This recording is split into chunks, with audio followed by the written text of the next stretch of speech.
Hi, my name is Lucy MacDonald, and I'm going to be presenting on oral traditions and their importance to Native American culture for my cultural diversity class.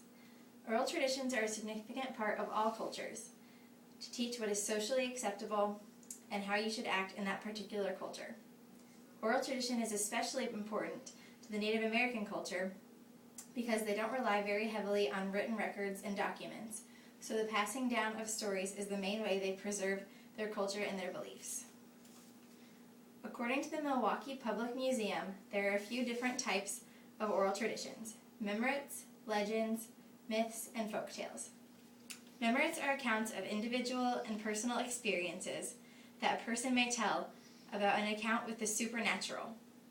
These are found in Native American culture when discussing spirits and religion. The second type of oral tradition is called a legend. This is a story involving a particular place and something that happened there to connect the people to the land.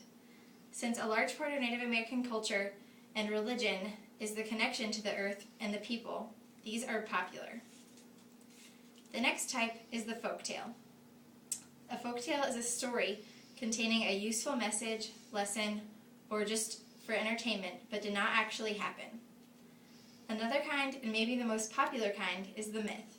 Myths are accounts of the earliest times of the earth, organization of the world, and why society works the way that it does. These can include creation stories or stories about ancestors and the past, family, or tribe members, and are very important in continuing Native American traditions. An example of a myth that I will share with you is the Navajo creation story. The Navajo tribe, which refers to itself as the Danu, Diné, has a ritual called the Blessing Way Ceremony, in which they tell the creation story of the changing woman. In this story, the changing woman creates the 4 original Navajo clans from her own body.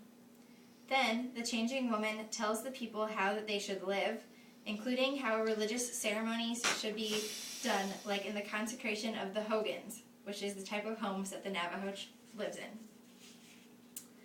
Next, I will share an audio clip with you, and it is a myth of a Native American storyteller named Chin. Chin is Siksika and Narragansett, and his story is about how rabbits came to look the way that they do. Let me tell you about rabbits. Long in the way time past time, rabbits look very different than they did today.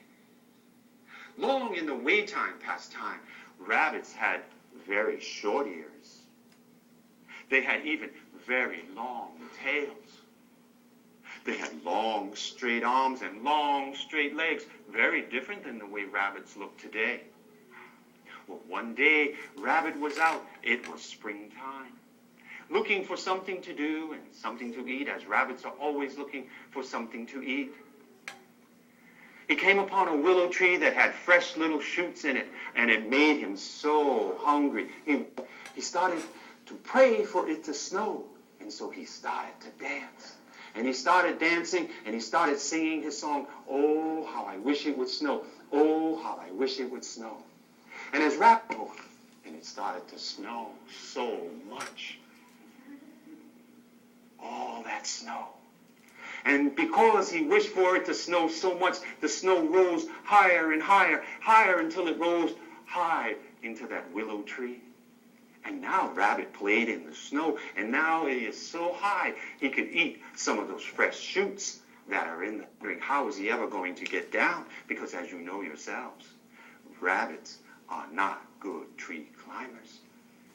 So as he was holding on to those branches and looking and wondering how could he get down, how could he sing his song again, how could he make it snow?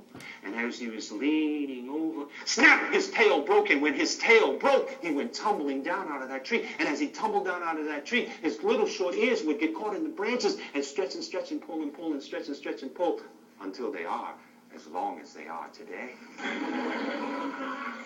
When the rabbit, when he fell out of that willow tree, and he hit that ground so hard, his long, straight arms shot into his body and became little, short arms, just like they are today. And when that rabbit fell out of that tree and he hit that ground so hard, his long, straight legs, they broke and bent just like they are today. Now you know what I'm telling you is true. And when that rabbit fell out of that tree and he hit that ground so hard, he smashed his face, and when he smashed his face, he split his lip. Now you know. So that was an example of a myth, and it was an explanation of something in nature, and it was also humorous and entertaining at the same time. The reason that these oral traditions are so important is because they teach lessons about a variety of things, such as history, ancestors, religion, and explanations as to why things are the way that they are. The lessons taught in the stories maintained a social order and peaceful community because people understood what was acceptable and proper behavior. They also entertained and brought the community together.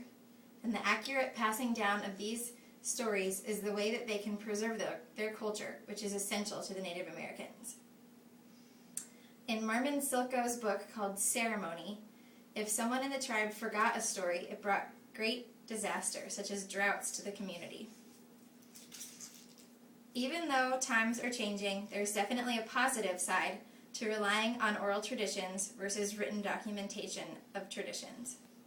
It is a way that their traditions can remain strong, because cultures that depend too much on written documentation could lose track of these traditions easily if the documents are lost, damaged, or destroyed for any reason.